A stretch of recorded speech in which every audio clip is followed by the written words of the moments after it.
Welcome to Soccer Morning on NASN. Here's your host, Jason Davis. Good morning, everybody. Welcome to Soccer Morning, North American Soccer Network, NASN.TV.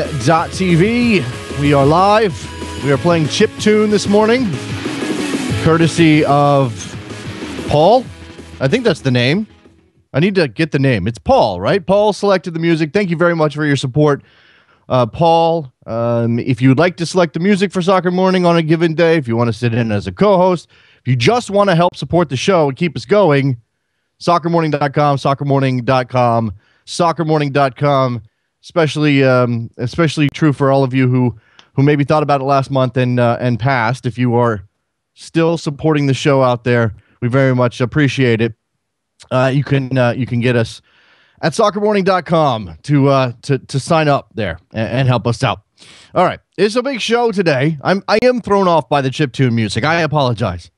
I realize chiptune is one of those things I recognize it's a thing. I realize that people listen to it. It still floors me that people do. And I think, doesn't the Nerdist podcast use chiptune as like their intro music or something? So, I've heard it before. It's not like I'm completely unaware of what chiptune is. I'm just shocked by it. I'm shocked it's a thing. Let's go make some music that sounds like what you heard on video games in the 80s. Yeah, let's do that. Early 90s, whatever.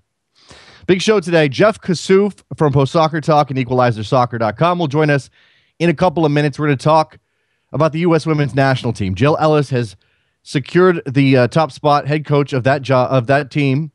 After being the interim head coach, she beats out a couple of people to grab that job after Tom Sermanni was fired. So we'll talk to Jeff about what Jill Ellis brings to the table, why it makes sense for her to take the job now when she passed on the job in 2012, or she passed on being considered for the job in 2012.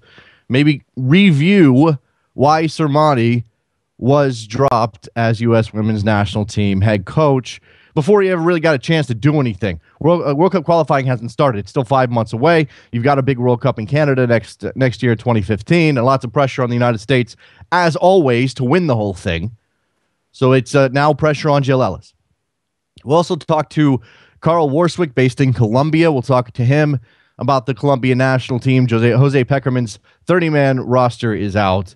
We'll talk to him about when that might get cut down. Will Peckerman wait until the June 2nd deadline? Obviously, Falcao will be top of mind for everybody as he tries to get back from injury to make the World Cup. We'll talk about Group C as well. That's Colombia's group. Greece, Cote d'Ivoire, and Japan in that group with Colombia. Colombia clear favorites, but where are the stumbling blocks and what could potentially ruin Colombia's World Cup campaign? Or are they good enough to really be a World Cup contender this year? I've heard some people mention that Belgium seems like Colombia in '94. Well, this Colombia team is very good. Colombian soccer getting back to where they used to be is a good thing. And I wonder how the specter of '94 plays on this team. Clearly, the landscape has changed in Colombian soccer, and the narco soccer element is not an issue the way it was in '94. Colombia has come out of a dark period, and things are getting better there. If you haven't seen the two Escobars, I highly suggest you go see that. That's on 30 for 30, ESPN's documentary series, The Two Escobars. Obviously about the '94 World Cup and Colombia's campaign. Lots of background there of just how much pressure that team was under. This team may be under pressure, but it's going to be a different kind of pressure. Not about life and death. Not about what's going to happen to their families back in Colombia. All right. So that'll be a good time as well. But before we move on to the women's team, the women's national team, and Jeff Kassouf, we have to talk about what happened with Yaya Touré today. This is insanity to me. I don't understand what's going on here. I woke up. I do my usual scan of the news. What rumors are out there? Oh, Luis Enrique named manager of Barcelona as Tata Martino leaves after one season. Oh, look, here's this player being connected to this place. David Beckham is looking at a different site for his potential MLS stadium instead of Port Miami. Okay, that's something we need to talk about eventually. But what's this about Yaya Touré and his birthday? This is from the BBC. The headline, Manchester City, Yaya Touré angered by birthday efforts. What? What does this mean? Yaya Touré's agent has criticized Manchester City's attempts to mark the midfielder's birthday with a tweet describing their efforts as a joke. First and foremost, the thing that matters here is that the agent is speaking. These are words from the agent, Dimitri Seluk. Dimitri Seluk says Touré is very upset that the club's owners failed to acknowledge him personally and says he may leave over their lack of respect. He may leave Manchester City because he didn't get a handshake from the club's owners over his birthday. What? Apparently he got a cake, but he didn't get a handshake. And this agent goes on to say, this is where it gets insane. He got a cake, but when it was Roberto Carlos's birthday, the president of Angers gave him a Bugatti. Seluk told BBC Sport, I don't expect City to present Yaya with a Bugatti. We only asked that they shook his hand and said, we congratulate you. It is the minimum they must do when it is his birthday and the squad is all together. I hear one newspaper has written that City congratulated him from Twitter, but this is a joke. It is better they don't put anything on Twitter if they are not saying anything to him. I don't understand what's happening here. I'm a big fan of Yaya Touré. I don't know if Yaya Touré's agent is insane. I don't know. Look, everybody wants to be respected by their employers. And clearly, Yaya Touré was a major part of Manchester City's title campaign this season. He deserves all the respect in the world. But are we really talking about birthdays? Are we really talking about birthdays? I mean, the quotes just go on and on. Of course, Yaya is upset about this. It is his birthday, and nobody said anything or shook his hand, so he does not feel comfortable. If this happened to you as a journalist in the BBC and nobody shakes your hand, you will say bye-bye and go to work for somebody else. It is normal. Would you? Would you really? Okay.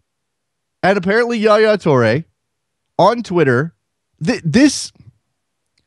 on Twitter at first, perhaps backing away from this.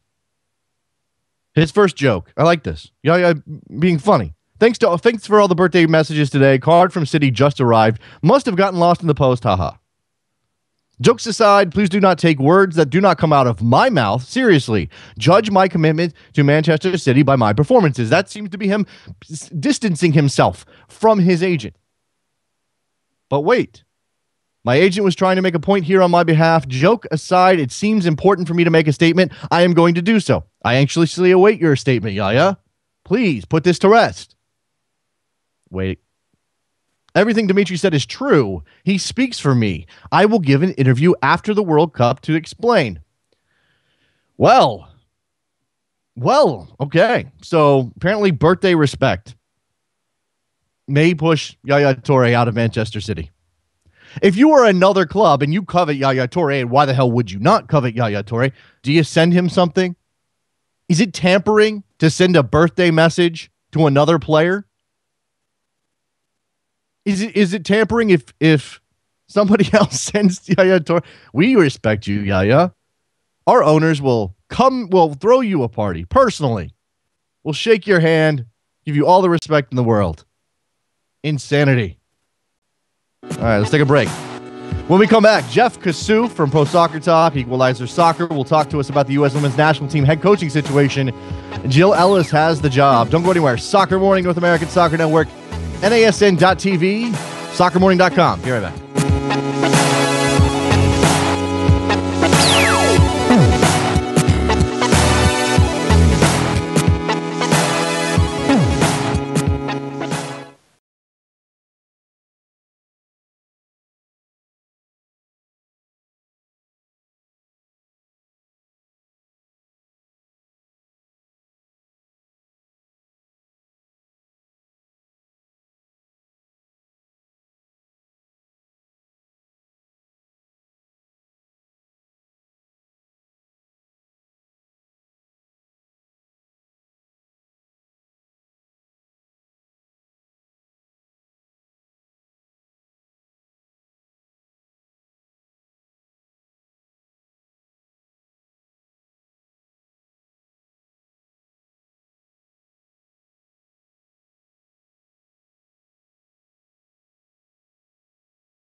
Welcome back to Soccer Morning on NASN with Jason Davis. Back on Soccer Morning, joined now by Jeff Kassouf from EqualizerSoccer.com, among other places. Also works for NBC Sports, and occasionally you'll see him at Pro Soccer Talk. Jeff, how are you? I'm good. How are you? I'm good. Jeff, we bring Jeff on to talk about the U.S. Women's National Team. The shifting coaches is complete. Jill Ellis has been named the permanent head coach after serving as the interim head coach after Tom Sermanni's dismissal. And I guess, Jeff, for me, where I would like to start, and hopefully this is some background for our listeners, is just a brief discussion of why Sermanni was fired in the first place. That's the big question. Yeah, the short answer from Sunil Gulati and company is that they just didn't feel that he was the man to lead the U.S. to the 2015 World Cup title, and that's really, as has been made abundantly clear over the past week and certainly the past month. That's the main goal, which seems like an obvious statement, but when Sermanni was hired, there was a lot of talk of sort of a dual goal of that 2015 World Cup, as well as developing players and bringing along new talent, which is going to be needed. And I think, at some point along the way, there was just a feeling that there wasn't enough of a focus on, or maybe not enough of a focus isn't the best way to put it, but, 2015 needed to really take precedent, and they just didn't feel like Sermanni was the man to do it. I know it was a shock to most of us, and talking to Tom, the next day, I know it was a huge shock to him. So that's how we sort of got here, and then obviously Ellis coming on board after a couple of interim stints. So she'll be familiar with the team for sure. It's just a question of sort of where do they go from here. Now, there were some reports in the aftermath of Sermanni's firing, and obviously that's a difficult mandate, both win and make some changes in a setup that may be resistant to change. I mean, this is a team that relies on its stars, and they are established, and there were questions over whether or not player power was an issue in Sermanni being ousted, and potentially, I don't know how this works in Ellis being hired. Yeah, I mean, that's a good point, it's certainly a challenge, and I think he was, from an outside view, handling it quite well. He brought in a lot of new talent, gave them some looks, deserved looks really too, from league play and some other factors. But I saw some of the reports there on sort of player power. Obviously, the players shot them down very quickly. Talking to folks who are not players, who would obviously not have as much of an interest in shooting down those reports, it didn't quite seem that was what was going on. It seemed that this was really sort of driven from just an overarching feeling from Chicago, really. I mean, whether that's a lot of Gulati, that's a lot of Flynn, both, there was just a feeling that he wasn't the right guy. And there were some, if you listen to the players, there's a little bit of there was a sense that maybe some of them didn't quite know what their place was in the team, and that there was a little bit of uncertainty of what the direction actually was as sort of that experimenting happens. But, to me, the funny thing is that it's a year from a World Cup, that there should be a certain level of uncertainty as you work towards the World Cup, because you're fighting for positions. I mean, you look at the men's team right now, and we're 3 weeks from, kickoff in Brazil, and there's still 30 guys at Stanford, and, for the most part, who's going on the plane, but there's still an uncertainty there. So there's always going to be that. So it's a little bit of a funny scenario that uncertainty sort of factored into that.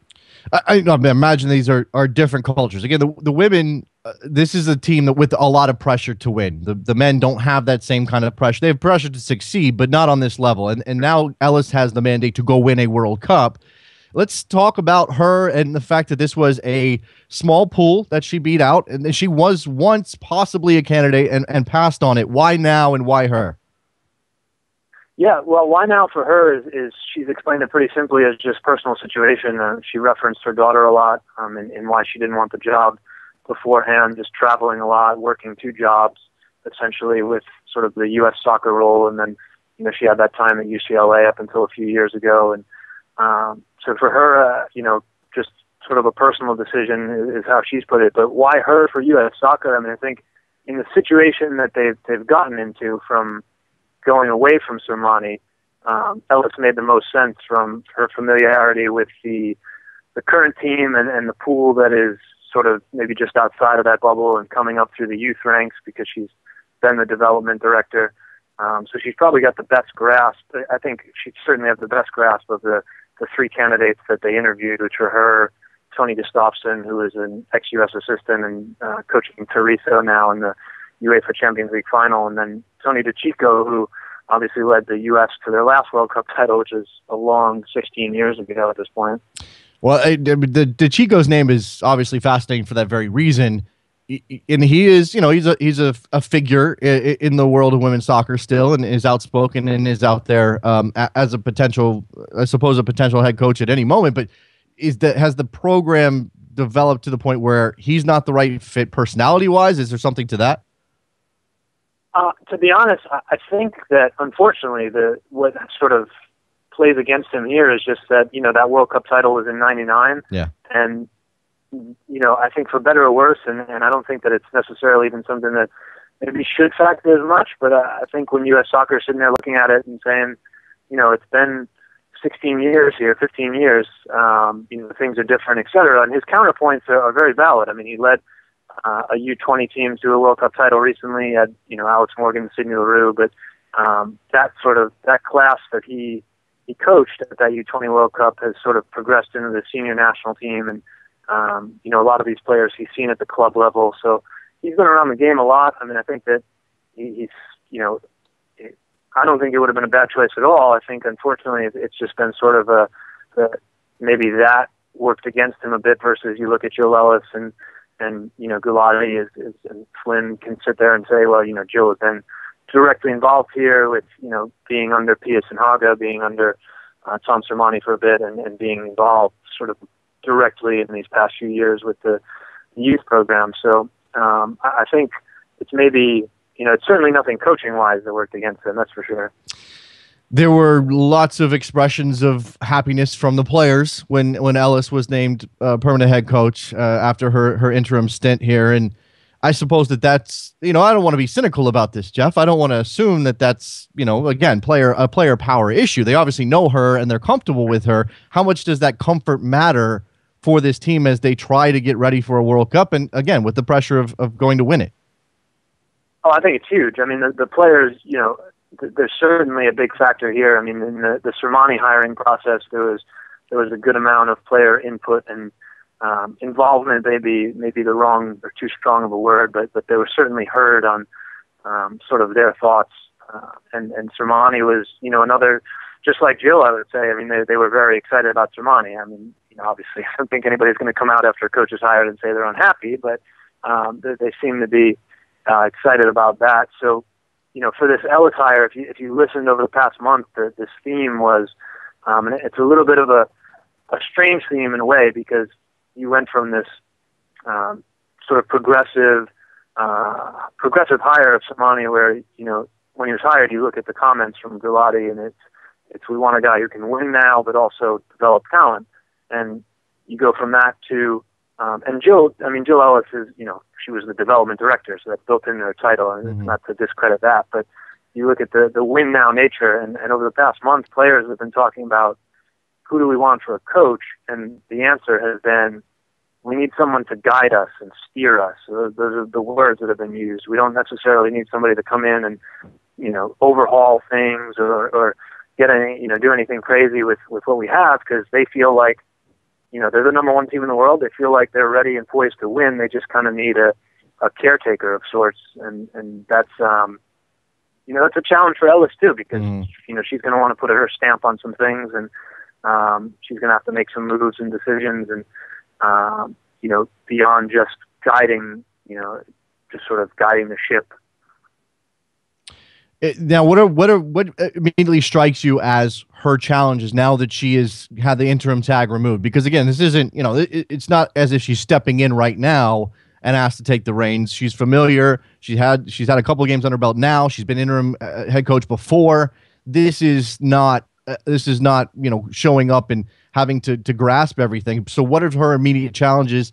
And then again, I mean, World Cup qualifying in a couple of months, that's got to be the first goal. where are the issues in the team that need to be fixed or tweaked, or is this a matter of attitude? Where do things stand on that front? Yeah, I mean, she's going to have some similar challenges as Sermani in terms of player selection. I mean, it's a deep pool.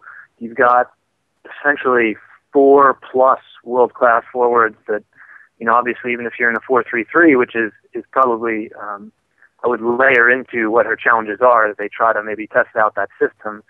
You can't put them all on the field at once. And when you're talking about Abby Wambach, Sydney Leroux, Alex Morgan is about to be healthy again, Kristen Press, Amy Rodriguez has been on fire.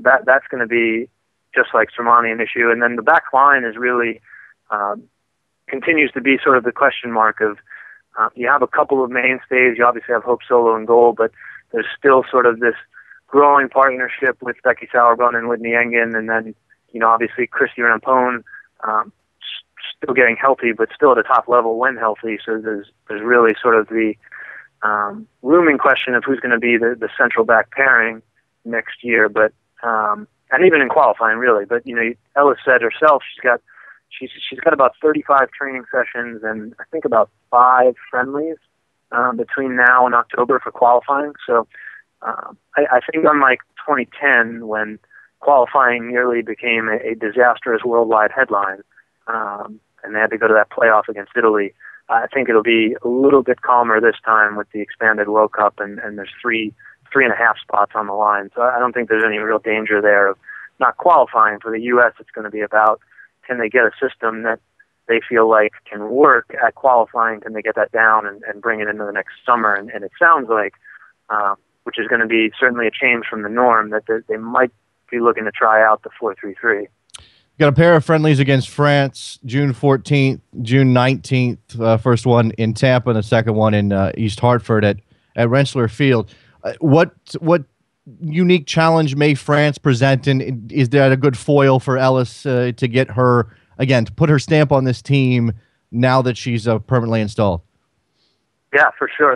These 2 friendlies are going to be spectacular, I think. I mean, they're since Germany came to the States, which I think is a couple of years now at this point, they're probably the best friendlies that have come stateside, with France as number 4 in the world. And France is honestly, I mean, continue to be a team that, they just kind of can't get out of their own way in a sense, but they're also one of the top teams in the world. So you see them at a World Cup or an Olympics, and they're a team that can bomb out in the quarterfinals, or they can very legitimately be in a World Cup final. And that's what, that's a good place to really test yourself if you're Jill Ellis and you're the U.S. women's national team about a year ahead of the World Cup. So, them coming in with Louisa Nassib, Gaetan Tine, a lot of really good players that, one of the best teams in the world, frankly. They're just kind of there's certain days that they don't quite show up, but I mean, they have, we were just talking about the back line. I mean, the attacking talent for France is definitely going to show the U.S. back line a world-class challenge that they're going to see in Canada next year. That's interesting to know that that French thing is both applicable to both the men and the women, Jeff. Yeah, it's an interesting mentality. Yeah. So let me ask you. I mean, we're in the NWSL is going along. I mean, you can give me a sense of how strong the league is right now. Obviously, we've seen some interesting expansion. That's always good to see. How is the NWSL impacting the women's team? What, 2 years into the league? Yeah, I mean, year 2. I think you saw a lot of, and that was one of the good things to go back to the Sermani point in a way. I mean, there were players that got chances directly because of the NWSL, and a couple of them from Kansas City. You look at Erica Timrak, who's probably, in recent form, especially, I mean, this past week, some of her goals, probably worth getting another couple looks in camp just to see where she's at. Leanne Robinson, coming from that Kansas City team, was a player who was, nowhere even near the radar, and probably currently isn't after getting those couple of chances, but has been playing very solid and got those chances directed because she played well in NWSL, and I think that that'll continue to an extent. Ellis said that she's been out to a lot of games, she's been looking at games, and I asked her, is it realistic that someone can have a stellar season, which ends in August, and somehow make her way onto World Cup qualifying roster in October when maybe she's not even necessarily in the picture right now? And I don't know that that's realistic, but I think maybe a player like an Ali Long was mentioned by name, Ali Long got her first cap at the beginning of the month against Canada, and it's just that was a reward for, I think, really over time. She's been kind of beckoning for a cap on certain occasions, and this start to the season for her was very good for Portland. Turn that into a U.S. national team appearance, and I think that she's probably a good example of a player who, if she keeps producing for Portland, if she keeps playing well, can slowly start to see herself in camp more and at least getting the look. What happens from there and what happens when she gets games time, to be determined. So as we sort of sum this transition up, again, Ellis is a known quantity, and perhaps that's the most important thing for U.S. soccer at the moment is having somebody installed who the players know and knows the system and knows the pool, and now they can go about consolidating their base as they get ready to qualify, and then the World Cup next year in Canada. I suppose, without knowing how this will work out long term and having just a few interim games under Ellis to judge her by, we don't know if this will be a success, but there's no reason to doubt this hire right now. Yeah, I mean, I think that's a pretty good summary for sure, Jason. I guess no reason to doubt. I mean, there will definitely be some doubters, but I think that, in 13 months we'll know whether it's mission accomplished, because it is, I guess I feel weird saying it in a way, because it should be obvious that the number one team in the world wants to win a World Cup, but to sort of quantify how fixated this team is on winning this World Cup is pretty fascinating, because it's been 16 years. It's pretty wild that the shift to me from the development. That's one of my concerns too, which is secondary obviously to winning it, but this next cycle, there's a bit of a concern that you focus so much on this and it's a short-term goal, and as you work towards this and you're just sort of focused on getting your roster built for 2015, what happens when 2015 comes and goes? Have you sort of delayed the development of some of these younger players that you're going to need in this next cycle? And that's, I guess, always a challenge, but it seems like it's going to be a particular challenge in this case. The ever-present calculus of trying to go and succeed on the biggest stage while also having an eye towards the future, because you got another one coming up eventually. And I guess then what we're talking about, 16 years, the pressure continues to build, and I do find it fascinating. We don't have time to get into it now, Jeff, and I'm not going to keep you, but the sort of differences in the way U.S. soccer administers the women versus the men and the expectations, it's all fascinating. Yeah, pressure is different for sure, but I think they like the pressure and they live for it. It's just going to be, the world has become a bit cliche over the past 3-4 years, but the world is catching up to an extent, so it's only getting harder as they sort of continue to wait on that next World Cup. Jeff Kassouf from EqualizerSoccer.com, also from NBC Sports. Go check out EqualizerSoccer.com for all your excellent coverage on women's soccer. Appreciate your time, Jeff. Follow Jeff on Twitter as well, Jeff Kassouf. Thanks a lot. Thanks, Jason. All right, there goes Jeff. Good stuff on the women's national team as they change coaches. That is a team, well, look, fairly, unfairly, whatever the situation is, obviously women's soccer does not get the attention that the men's game does. But if you want any sort of peek into what a future where the men's team is expected to win World Cup looks like, it's what's going on with the women's team. The landscape is very, very different for the men and the women and the club game and how all of these things connect. But it is fascinating to watch a team with high expectation that is supposed to go and win things, that has the best players in the world, that is ranked number one almost continually. What happens when a coach who is given, and this is true across all soccer, across all sports, but specifically soccer, and when it comes to big teams with big expectations, you're handed a mandate. Not only do you have to win and meet our standard, which is always about excellence, but you also need to inject more youth and develop players and find the next generation. Go find the next generation players while you continue to dominate And if you fail to dominate, and yeah, okay, maybe Sermani didn't even approach domination, especially with that Algarve Cup performance. But that's, again, it's a very difficult balance. And now Jill Ellis is in the job, and we'll see how she does as women's national team head coach. You can't imagine a change between now and the World Cup. Don't have time. Don't have time now. If there was going to be a change, it was going to happen now.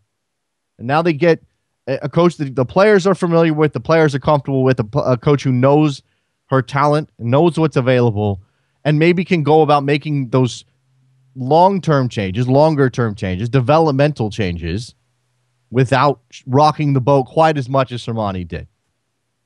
All right. We've got about 15 minutes until we grab Carl Worswick to talk Colombia. Phone lines are open. 347-756-6276 is the phone number. We can talk about Yaya Toure and his birthday. We can talk about the women's national team. We can talk about the World Cup, what's coming up. We can talk about Falcao, who I'm being told, Gringo Mark's hitting me on Twitter, telling me that Falcao has a press conference today to announce that he won't be ready and that Darwin Quintero will replace him. We'll talk to Carl about that in a little while, if that is indeed the case. So that is, I don't know, it's troubling news for Colombia because Falcao is so good. But again, this team is loaded. This team has the capability of winning a lot of games, whether they have Falcao or not. So that'll be a good discussion with Carl in a little bit. We got the David Beckham Stadium news. David Beckham, for quite some time now, and that's all relative, of course, but his group has been focused on this Port Miami site adjacent to a Royal Caribbean facility on an island just across a short bridge from downtown Miami or from Miami Beach. That's been the focus. We've had politically charged sort of ads. We've had mudslinging back and forth. We've had sniping in the press. We've had David Beckham showing up to places and glad-handing everybody and essentially playing the political candidate role.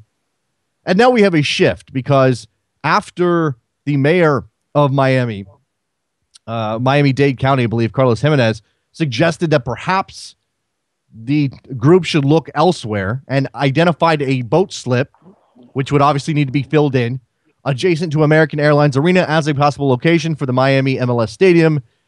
The Miami group is all on board, and they're pushing forward with this. And I wonder how much of this, not necessarily pressure from Royal Caribbean or that group of mayors who were against the Port Miami idea, but just in the interest of making this go as quickly as possible. They probably could have fought at Port Miami. They may have gotten it done. But if there is a easier path, then you go find the easier path, especially if the site is worth your while. Vince from Toronto, what's up? Oh, hey, Jason, how's it going? Oh, doing a show, Vince. The usual. What's going on? I want to talk some Landon Donovan with you if you're interested. We can talk some Landon Donovan. We can do that. We're going to psychoanalyze Landon Donovan again, aren't we? This is just, a theory that I have. Okay. So, we've seen what Landon said, over the last week, he's not a lock and, his body's changing and all that good stuff.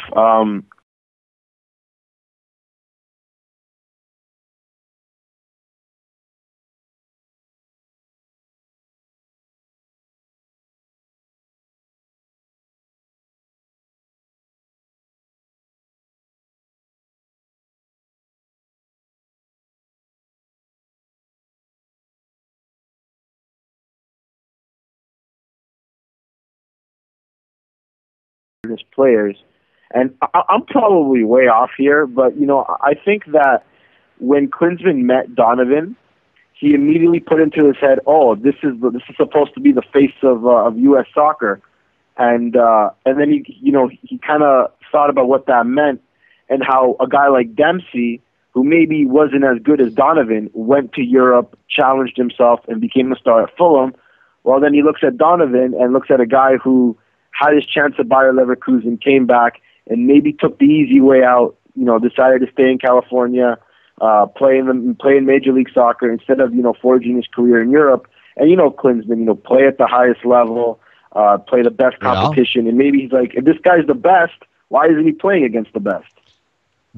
You've summed the whole thing up, Vince. I think that we've long had the sense that that's exactly what's working in the relationship, the dynamic between Jurgen Klinsmann and Landon Donovan. That this is about Klinsmann doing the same thing that all the fans do, only he's in a different position. He's obviously in a position to keep Donovan off the team or to send Donovan off into the wilderness for a little while.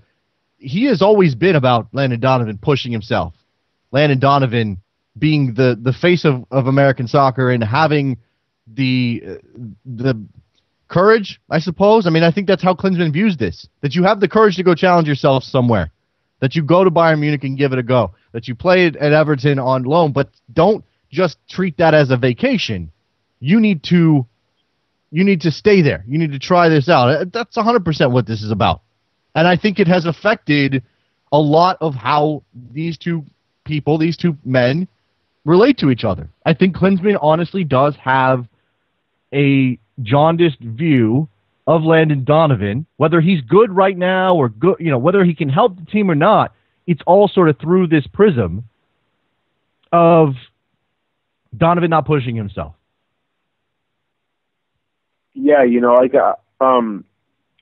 it's an interesting way to look at it because, like it or not, Donovan is a very important part of the team. He's not necessarily a starter anymore, and then that brings up the question: who do you put in place of Donovan? Okay, you say that he's not a starter anymore, and I'm not going to disagree with you based on what based on everything that we've seen, especially in the media and the way he's been in and out of the team. But I just don't know who's going to play there. If Fabian Johnson's the defender, and I guess that's the key. If Fabian Johnson's the defender, I still don't know who's playing on the left side of midfield. I still don't understand how it's not Landon Donovan if that's the case. Yeah, I'm not sold on Brad Davis being the man either. He's not a starter, no. The World Cup, he's not a starter. No, not a starter. I mean, the obvious guy is Fabian Johnson, but the issue with that is then you put DeMarcus Beasley at left back. I told you before, I still think, DeMarcus should get a shot at left midfield because that's what he plays at, and he could surprise us. Sure, but I mean, look, Klinsmann's got a lot of options, and what Klinsmann has done with this squad, the overwhelming theme, and yeah, he's had some success. We're still not quite sure exactly what he's going to do at the World Cup, but the thing that he's done is sort of injected a giant dose of versatility into this team. Yeah, he's got his Michael Bradley, his Jermaine Jones, his Josie Altidore. They're all anchors in those spots. Tim Howard, obviously. But he's also got this host of other players who are capable of moving around. I mean, there's just so much latent versatility that it makes it impossible for us to know exactly what he wants to do and what he's thinking. We can conceive of a world where Fabian Johnson is a midfielder, but then we can conceive of a world where he's a left back. And then we wonder where Landon Donovan fits in. Oh, wait a second. You've got Graham Zusi on the right or Alejandro Bedoya, but Brad Evans, he's obviously a right back, but if you wouldn't expect to see him in the midfield, but that's part of the reason Klinsmann brought him, because he has midfielder skills. Jeff Cameron is a center back or a right back. I mean, all of these things just mean there's so much uncertainty from our perspective. Hopefully he knows what the hell he's doing. But right now we have uncertainty. Yeah, we can, this is going to be the starting 11, but we could be way off or on point. It's really volatile. But I'm starting to think, and this has been creeping into my head for a while now. I honestly think that Klinsmann, he's going to take this World Cup seriously, but I don't especially with the extension that he signed. He's more interested in what the 2018 cycle will bring compared to this one. Well, that's the wrong attitude to have. I'm sorry. He can have an eye towards the future. He can imagine a 2018 World Cup with a host of new options and a lot of talent. And look, it'll be exciting with Julian Green, and maybe you've got some other guys in there that we don't even know about yet. Maybe players like Junior Flores are coming through. Obviously, Luis Gil is one for the future. Will Trapp, all of these guys. We're excited for all of them. But his job as head coach is to win the games now. Win the games, win at the World Cup now. Put your best team on the field. Don't treat this as, and this is why Julian Green bothers some people, because if there is a quid pro quo, and the sense is that Julian Green's only going because he committed to the U.S. and he's one for the future, and you're giving a roster spot to a player as an experience, that's not indicative of a coach who's doing everything possible to win. I mean, I think he's got the right squad. And I can't quibble with the guys he called in. And I don't think that's I don't really think he's going to go into this World Cup thinking, well, this is no big deal. I've got 2018 to really focus on. Because I do think it's possible he could be fired between now and then. It's not out of the question, Vince. Yeah, no, like I do believe Bradley had an extension, but after the Gold Cup debacle, they cut bait with him. But Klinsmann is kind of the golden boy, isn't he? He's the man Sunil Gulati desperately wanted, and now he has them. So I don't know, honestly. I don't know what's going to happen. It's as usual. It's going to be interesting to see. There is a lot. The equation of Klinsmann's tenure as national team head coach is much more layered than it was for anybody who's ever had the job before. I'm going all the way back to Bora. I'm going all the way back to Gansler. He's obviously got the job of reforming the U.S. soccer structure in order to get better talent out of it, right? That's part of what Gulati hired him for. It's not just about winning games with the senior team. It's about this sort of overarching notion of making U.S. soccer a more efficient producer of talent. So when we get to the end of Jurgen Klinsmann's tenure as head coach, we're going to judge him on what exactly? I mean, some of us who are in tune with the next generation and always worried about developing talent and want to see Americans in the Champions League, we may look at what he did beyond just winning and losing games with the senior team.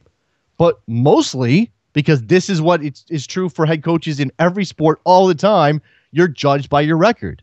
You're judged by how you did. If they go 0-3 at this World Cup, and yeah, it matters how they play and how close the games are, but if they go 0-3, loss, and come home with their tail between their legs, but we still have a bright future, is that really going to be salve to any wounds? I don't think so.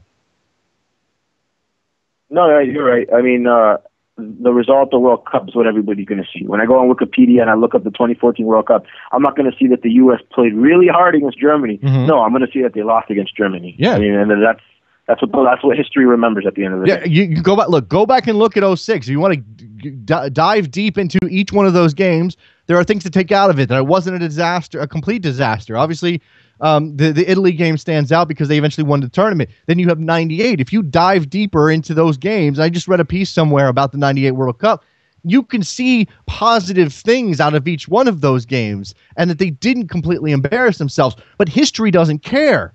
History sees them as the last place team at the 1998 World Cup, and that still is a black cloud over the United States. Still is.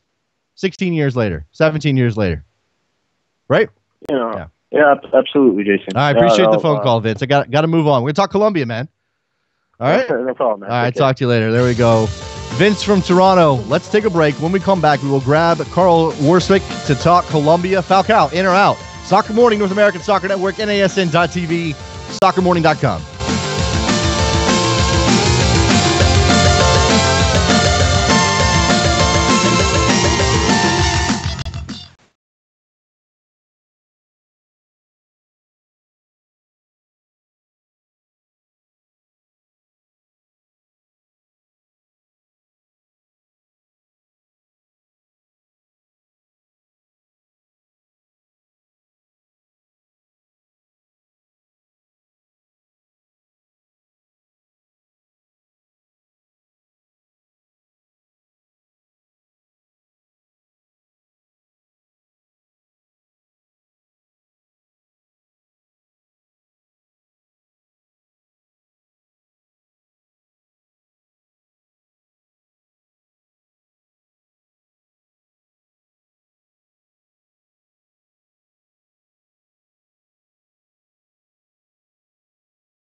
Welcome back to Soccer Morning on NASN with Jason Davis. I'm still just flabbergasted by a chiptune soundtrack this morning. Thank you again to Paul for his musical selections and his support at soccermorning.com. On the line with me now from Bogota, Carl Warswick, a British journalist based down in Colombia. Hi, Carl. How are you? I am very good, thanks. This is we're going to talk about the Colombian national team. Obviously, the news of the moment and what I'm seeing from my listeners on Twitter, who obviously tuned in to what's happening with Falcao, is that there may be some announcement about his status. What have you heard about Falcao and his potential chances to make this World Cup?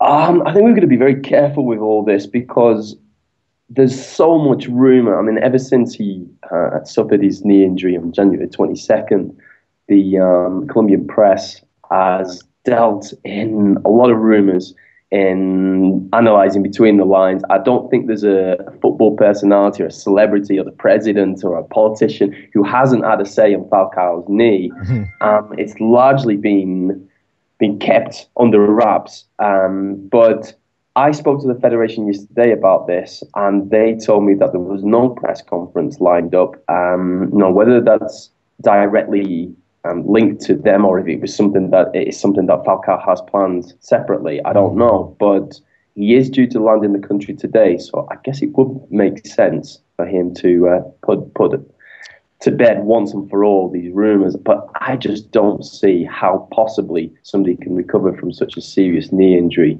and be at his best in such a short period of time. So I don't think he's going to be playing. He might be in the squad, but I think Colombia need to think of alternatives. Is he? I suppose that opens up a host of questions. If he's not likely to make it back, and it was always a race against time, why would Peckerman include him? Why even bother with that? Is there a morale issue? Is there a support from within the country? Is there something to him being, just lucky if he's on the bench in Brazil? I don't understand what the dynamic would be.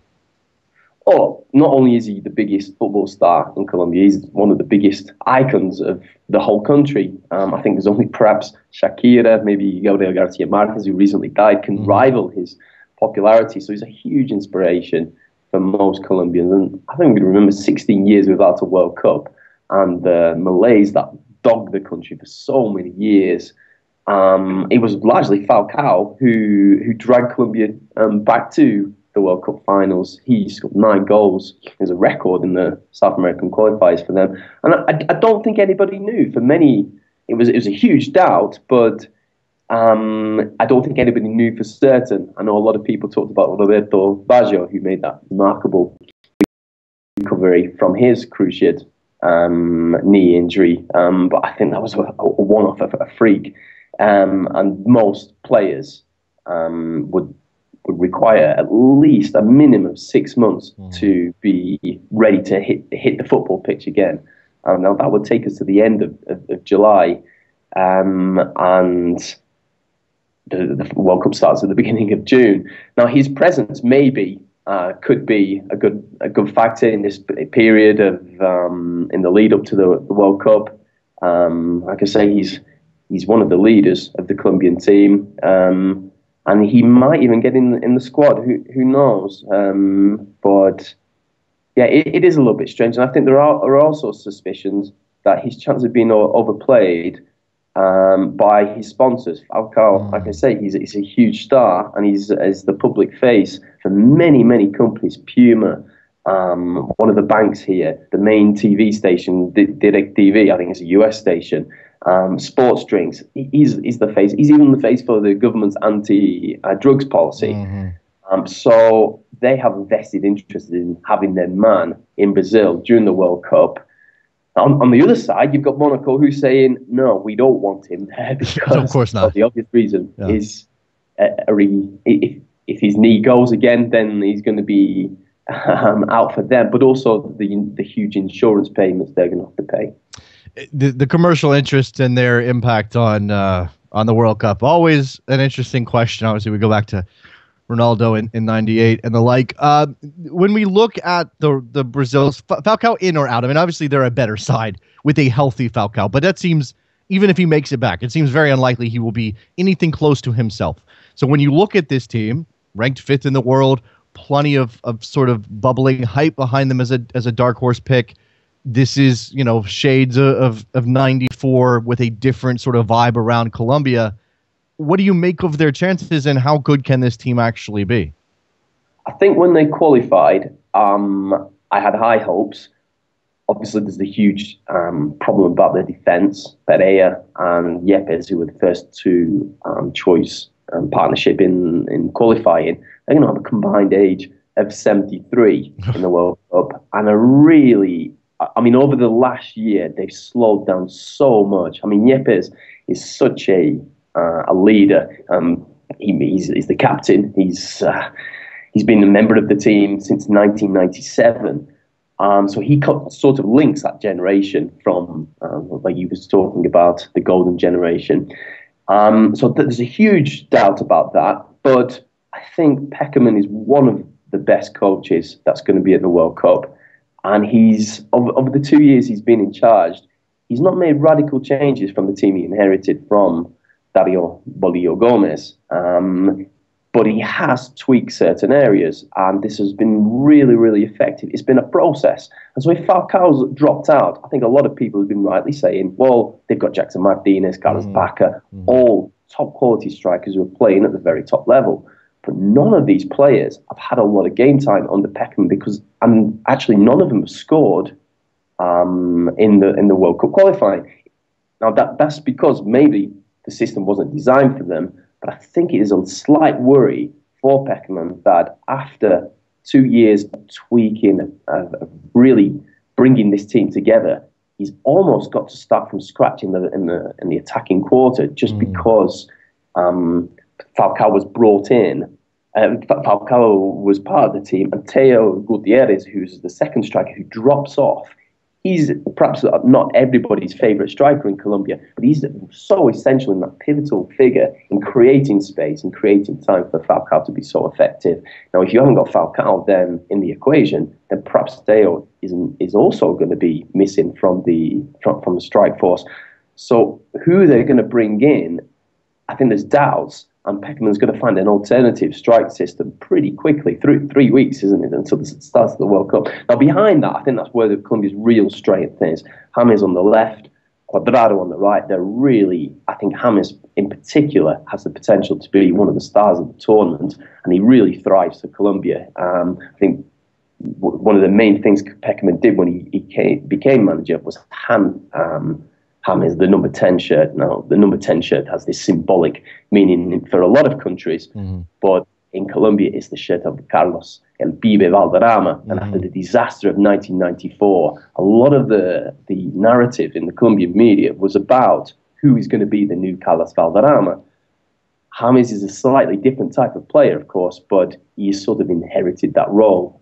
He could be a really important player, but there are doubts. But I still suspect they're going to be too strong for most teams in Group C, and they should get into the second round. That brings us to Group C. Greece, Cote d'Ivoire, and Japan in that order for Colombia. Some countries will worry about the order of their games more than others. These are 3 games in which the Colombians will certainly be favorites. Where's the challenge, and is there any chance? I mean, we know what the stereotype of Greek football is, and I can't admit to having seen Greece play recently, but is there a potential for frustration, and how does that impact a team that does have something to prove despite sort of a lofty status in terms of talent and their qualifying place in South America? I think it's probably the most even group of all the 8, and it's got 4 sides from different continents, all play very differently. Like you say, you've identified the strength of the Greek team, very solid. Organization is very good. Defense is exceptional. But the worry is, are they going to score enough goals? I don't think Colombia needs to worry too much about Greece. They've got them up for the first game. The only worry I would say is that in that first game, we all remember what happened in 1994. There are some parallels between that team and the team from now, just because they're the best teams Colombia's ever seen. But Peckman's the big difference, and he, trying to get anywhere near the Colombian national team, as I found as a journalist, is almost impossible. He guards his team so closely. He doesn't allow any outside influence to interfere with his players, like in 1994, where there were a whole range of actors. And so I think with Greece, if they don't get off to a good start, then the pressure will grow, and that psychological element, which has been so destructive for Colombia over the years, could be telling. But I suspect that other teams in the group, like Ivory Coast, might find it harder to break down Greece. I worry a little bit, even though Ivory Coast's front line is very strong. I think they might struggle in the creativity side. Obviously, Yaya Toure is probably the best player in his position in the world, but I don't think they have a lot of options other than the sheer power and strength. Japan, they're an interesting side. I can't really work them out. They're so inconsistent, and they do concede a lot of goals. But I still would say Colombia, with the home advantage, should be favourites. Looking at this set of games in Group C, they play Belo Horizonte, Brasilia, and Cuiabá. My Portuguese is absolutely terrible. Carl, this again, while I'm sort of obviously want to focus on this team and the strength and the weaknesses and what Peckerman can bring them, there will be a specter of teams past. And obviously we go back to 94. And you mentioned what happened in the first game in that tournament, and all of the pressure and the things happening at home that impacted that team. And I guess what I would ask you is sort of give us an idea of how much things have changed and where Colombian culture is in relation to 94, and how that will or will not impact a team that should be more free to just go and play and do their best in a World Cup. Well, I think in many ways, Colombian culture, Colombian society has changed a lot over the last 20 years. Back then, it was one of the darkest chapters in Colombia's history. The huge, powerful, ruthless drug cartels don't really exist to the same extent anymore. And always a football team is a product of its society. What Colombia have done, especially with Peckerman, in the meeting that he had to take over as boss back in January 2012, he was actually 4 months before that he's very close to taking over, but the federation tried to include they wanted Leonel Alvarez as his assistant, and he refused to take the role. He said, "No, you don't understand. Whatever decision is made with anything connected to the national team, I make it. You have no outside influence at all. You don't have a say. My decision is final." Now, that was very, very different to what happened 20 years ago when the players were meeting with agents, business representatives, even drug cartels before vital games. It was everybody knew that was going on, and that was really destructive. And again, the commercial pressures were huge. They were playing. They went on a tour of the world, playing against B sides, C sides, across several continents in the run up to the tournament. And none of the players were in peak condition. Carlos Valderrama was still carrying an injury come the tournament. This time it's a very, very slick machine, very, very tightly controlled by Peckerman, and he is known for being very meticulous in his approach, and there won't be a stone left unturned in getting Colombia in the best possible condition for the tournament. Very unlike what happened 20 years ago. I've got some questions on Twitter, at least one here from Juan Vieira. You sort of addressed the issues that they have defensively in the back line with age. Juan wants to know what sort of a little bit a stronger take, I suppose, or a little bit broader take on the strength of the back line and Ospina specifically. Yeah, Ospina was I would probably say he was in the top 3 most important players for Colombia in the World Cup qualifiers. He was voted the best goalkeeper in the whole of the qualifiers across the whole 9 nations. And yeah, he's very, very important. But what he really became important when Farid Mondragon came in. Farid Mondragon, 42 years old, hadn't been part of the national setup for a long time, and Peckerman brought him back in. He's a hugely respected figure, and before every single game, you can see that Ospina and Mondragon are working very closely together. The psychological element for Colombia, which I've already mentioned, has always been very important for them. Peckerman has addressed that very quite a lot. Now, at the wing backs, there's huge questions about them too. Pablo Amero and Carlos Zuniga, who are very important in rampaging wing backs. They're asked to push forward every opportunity to support the attacks. Both of them have been out for a long time. Zuniga got injured back in October. He's only played, I think, 15 minutes this year. And so he's not at his best at the moment. Pablo Amero was left out of the team at Napoli under Rafa Benitez. He didn't trust him defensively, and he isn't to be trusted defensively, really. And he went to join West Ham under another very defensive coach who didn't trust him, Sam Allardyce. So he's hardly had any playing time too. That's also going to be a big worry, because they only really have Santiago Arias, who's got limited playing time for the national team, to come in and cover. So I think there are huge doubts. The main one is that central defensive partnership against Tunisia on March 5th, friendly, which Colombia drew 1-1. They were ruthlessly exposed, and the worry is that there isn't anybody who's staked their claim for a place in the team as yet. So big questions to ask. This brings me to something that's of interest to my listenership here in the U.S., Carl, and that's Peckerman's view of the American League, because we've had Carlos Valdez playing here for Philadelphia, pushed his way back to Colombia, potentially because of his World Cup or his national team place. We've obviously seen Freddie Montero, who was very good with Seattle, go back to Colombia and eventually move to Portugal, where he's been a star, but he's not in this team.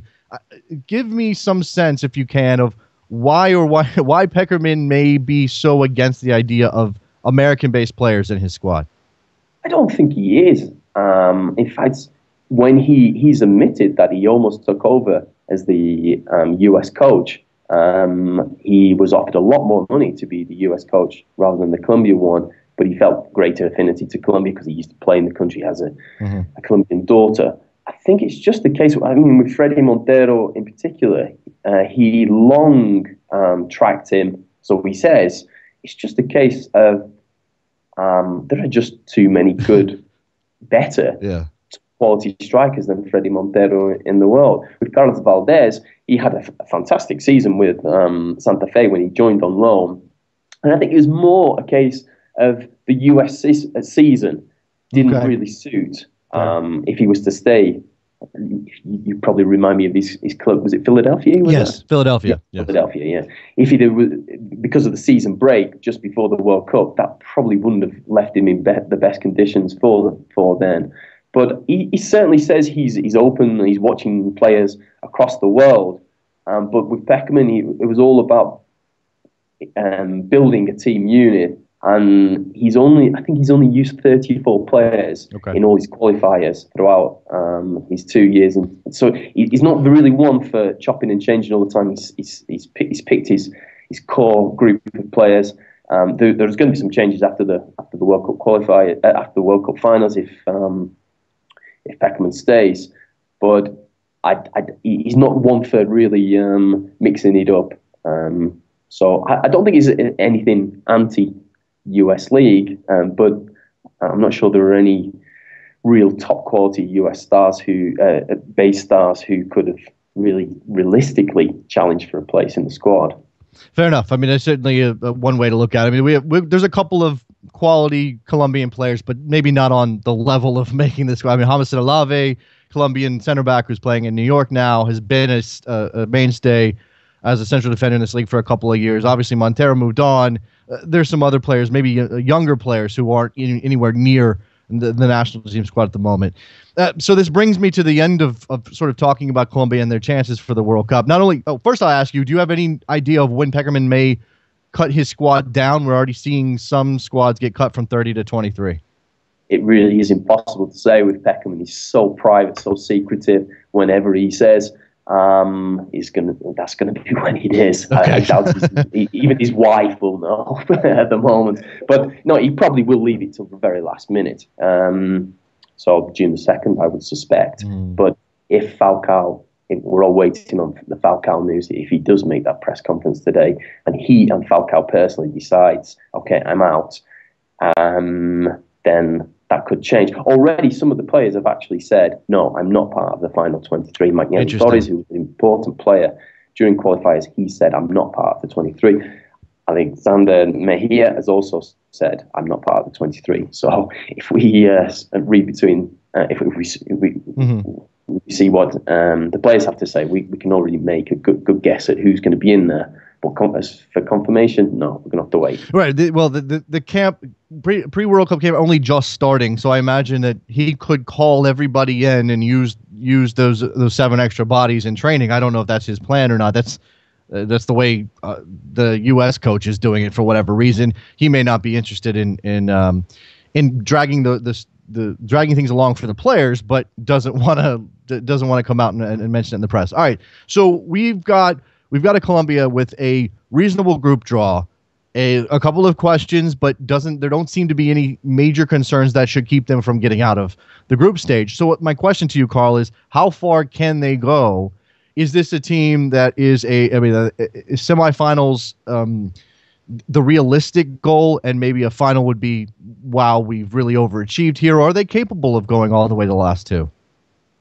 I don't think so, no. I think even the semi-finals will be, I would say it's a little bit far-fetched. I think the minimum target is to get out the group. That would equal their best ever record of the World Cup finals in 1990. And he went out to Roger Miller's Cameroon.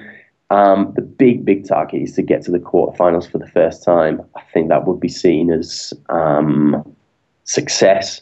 But I just think there's too many doubts about the back line. That against a top quality, I mean, remembering if they do get out the group, they're going to be playing either England, Uruguay, or Italy, with all respect to Costa Rica. Yeah. So I think that would be the first big test.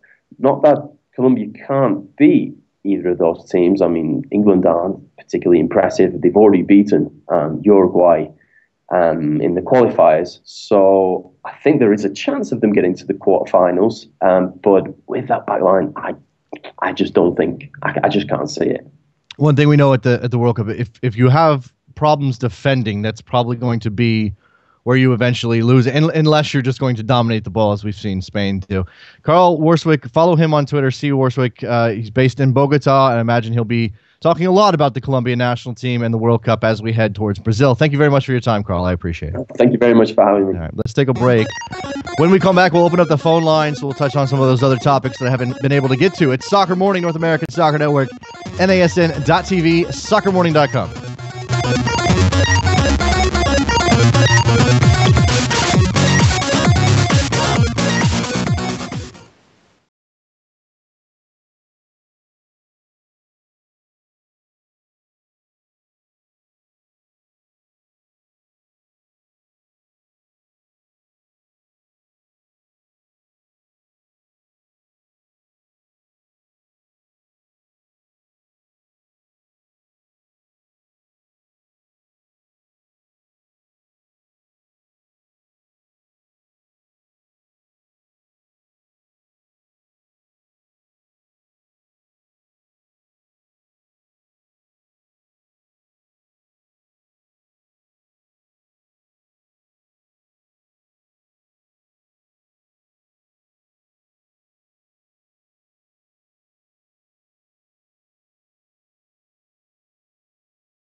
Welcome back to Soccer Morning on NASN with Jason Davis. Back on Soccer Morning. Thanks again to Carl Warswick for joining us to talk Colombia.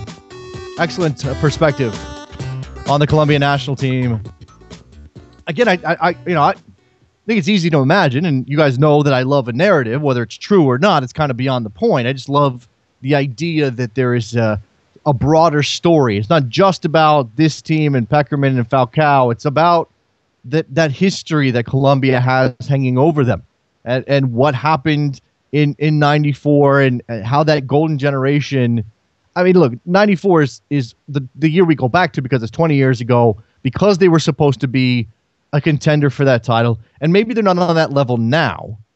Maybe they're not quite there yet in terms of being one of the top 3 or 4 teams in this tournament. But this is more talent than they've had in a very long time. Falcao or not, Falcao pushes them over the top maybe. But as we've seen, there's some cracks in there. Certainly, as Carl outlined, they may have defensive issues. They may give up some goals. Good that they face the Greeks, who are unlikely to really go for it in the first World Cup group stage match. That they can sort of take it to Greece, try to find their goals, try to get their feet. Yeah, Greece will be tough to break down because that's what Greece does. But rather than being pressured by another team and their defense, Colombia's defense, becoming an issue the first game, maybe they can settle in. Maybe they can figure out a way to consolidate that, get some confidence moving forward. Then you got Cote d'Ivoire. Okay, that's going to be a little bit more of a challenge. Then you have Japan. Japan's defense is suspect. Then they have, potentially the knockout rounds. We'll see what Colombia. I'm rooting for Colombia. Colombia is one of those teams. If you look down the list of 32 teams in this World Cup, you might have your own national team. Obviously, I'm a U.S. men's national team guy. I imagine a lot of you are. Some of you may have other teams. I know our friend Eddie in Brooklyn has Costa Rica. There's lots. I'm sure there's a lot of Mexico fans out there. But beyond that, you have your other favorites. Well, it's not necessarily about your team being able to win it or not, but everybody's got a soft spot for somebody. And I think if I was going to make a list of the teams that I have a soft spot for, that I'm looking at and sort of saying, well, I want them to do well. I'm not going to root for them necessarily, but I want them to do well. Colombia is on that list. And it's because of everything their country has gone through. It's because they've got talented players like Falcao. It's because they have a story that makes them interesting, that makes them more interesting in a lot of these countries. I mean, if Brazil wins it, that's a story too. I don't know if I need Brazil to do well. If I want Brazil to do well, maybe this makes me evil. Does it make me evil if I sort of root against Brazil because they're the home team? Maybe I should. Maybe I should change my mind on this. But they're the home side. They're the favorites. They're Brazil. They've got 5. Let's see somebody else make a splash there.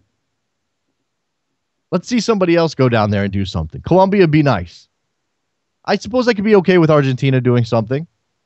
I suppose I could be okay with that. If we're talking about South American squads. Who else is on that list? Switzerland. I always sort of root for Switzerland. Sort of. Kind of an underdog team. Underdogs are part of this as well. Japan. I like Japan. Soft spot for Japan. Australia. Maybe. I'm never quite sure what to make of Australia.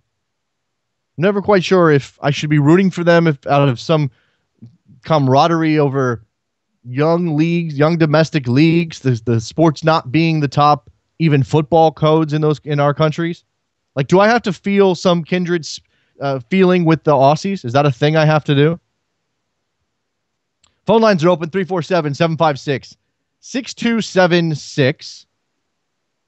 Nick on Twitter is asking about our Best Soccer Show live on location editions. We're working on that. If you're interested in that at all, if you're tracking that, we're working on it. We've got things moving. I will say this, though. In addition to that, what we're working on with that, we need you guys to step up at soccermorning.com. Help support the show. That's a major part of pushing us forward here. Keeping us going. Getting us by. That kind of thing. That's really what this is about. Getting us by so we can get to that point when we can explode with location shows all over the country. That sounds gross. All right. Just into my email inbox. UNCAF's Central American Cup to be held in the United States in late summer of 2014. This is the 25th anniversary of the Central American Championship, and we're holding it in the United States. The Central American Cup in the U.S. from September 3rd to 13th. This is a tournament for just those Central American sides. And I think that it usually plays a role in Gold Cup qualifying, if I remember correctly. I'm sure that's in here somewhere. There we go. Central American Cup will once again decide several teams that will qualify for the 2015 CONCACAF Gold Cup, a biennial tournament that determines the champion of blah, blah, blah. The champion of the 2015 Gold Cup will then participate in a play-in match. Okay, that's about the Confederations Cup. That's probably not going to happen for Central America, but you never know. The Central American Cup will initiate the next World Cup cycle with an eye towards Russia in 2018. You got Costa Rica and Honduras in this World Cup, obviously. Panama nearly made it.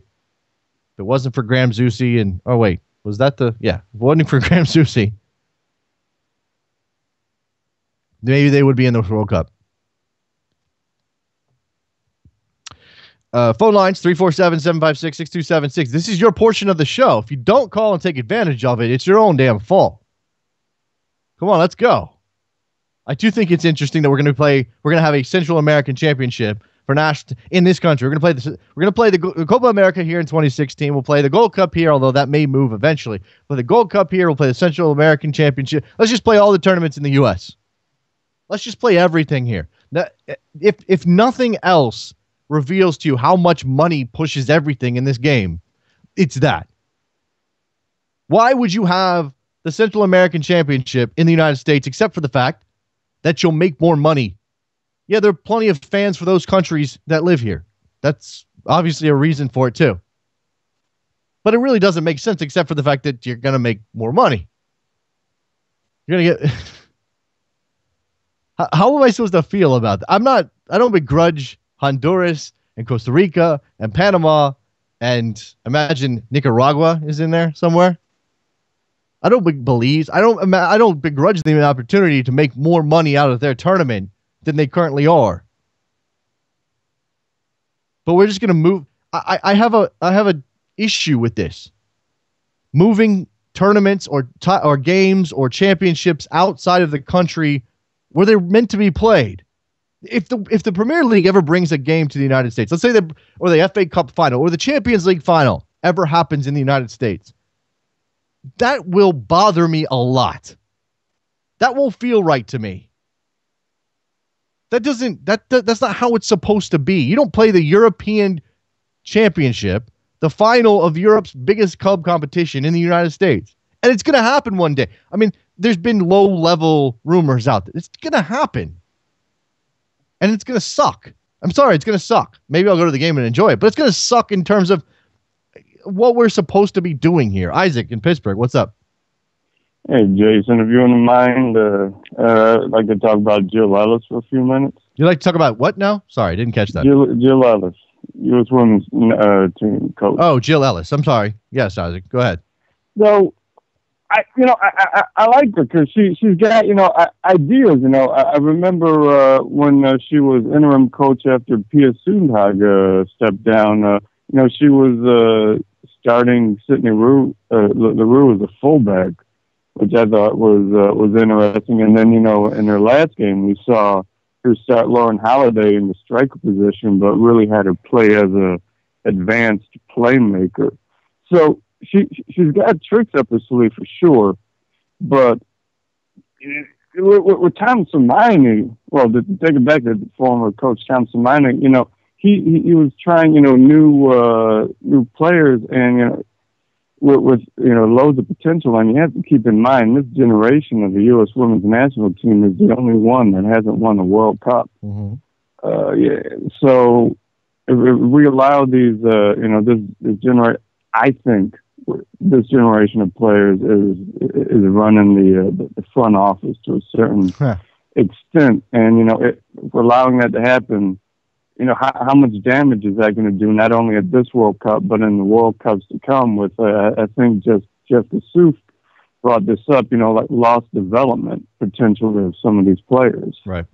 Yeah. It is a concern for a team that is, look, on the one hand, you look at the women's national team and you say that this is a tight group that is, it's a family. It is very much a very insular thing. That's not always bad. When you're talking about a team sport, it's great to have this feeling that they're all in it together, that it's all for one, that this is their, unlike for the men, and the NWSL is going, and that's great, and in year 2, and hopefully it grows and everything comes along with that. But for the most part, this is the most important thing that these women are going to do, is play for the U.S. women's national team. This is the overriding thing that dictates where their careers go, both commercially and on the field. And therefore, it creates an extra bit of pressure that could warp some. I'm not saying it's happening here for sure, because all I've got is rumors, Isaac, but it could warp how they deal with issues like moving on to the next generation, like dealing with a coach who has new ideas.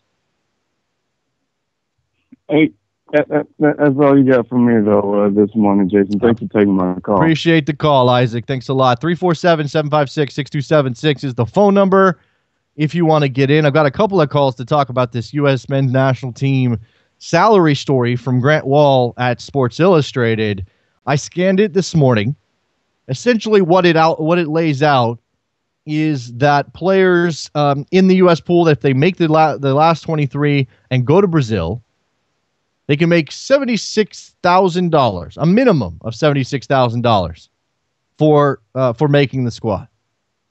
They would earn $55,000 for earning a spot in the final 23, $5,500 per game on the roster for being on the roster for the 3 games. At the very least, they're going to be playing 3 games, and $1,500 a game for the 3 pre-cup friendlies against Azerbaijan, Turkey, and Nigeria. 469, you're on the air. Hey, Jason, this is Noe from Texas. I wanted to talk a little bit about the Liga MX final that we saw this past weekend. Okay. What's your opinion on Gustavo Matosas as coach?